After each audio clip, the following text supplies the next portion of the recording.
ალბერტო ასკარი, ფორმულა 1-ის ისტორიაში უკანასკნელი იტალიელი ჩემპიონი. თავის დროზე ავტოსპორტი მამის გავლენით აირჩია.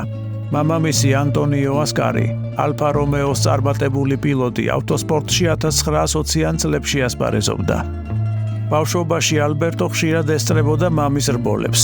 შემდგომში კი მათი ბედი უცნაური დამთხოვებით დაუკავშირდა ერთმანეთს. უფროსი ასკარი 1925 წლის 26 ივლისს საფრანგეთის დიდი პრიზის გათამაშებისას მომხდარ ავარიას ემსხვერპლა. მაშინ ის 36 წლის იყო და 13 რბოლა ჰქონდა მოგებული.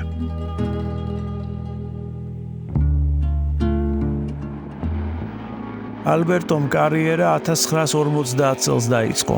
1952-53 წლებში ფერარის გუნდის სახელით ორჯერ ზედიზედ დაეუფლა ჩემპიონის ტიტულს.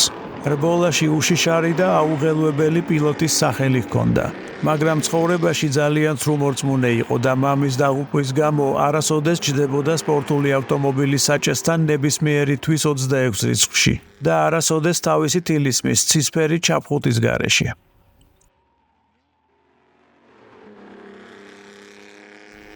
1955 წლის 22 მაისს მონაკოში მე-14 გამარჯვებისკენ მიმავალმა ასკარიმ სანაპიროს მონაკვეთის გავლისას საჭე ვერ დაიმორჩილა.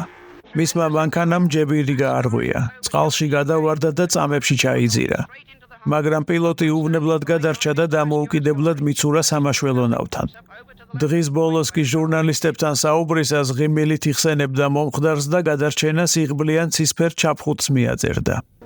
4 დღის შემდეგ, 26 მაისს, ალბერტო დაუგეგმავი ვიზიტით ეწვია მონცას ავტოდრომს, სადაც ფერარის გუნდი 1000 კილომეტრის დისტანციაზე რბოლისთვის მანქანის ახალ მოდელს ცდიდა.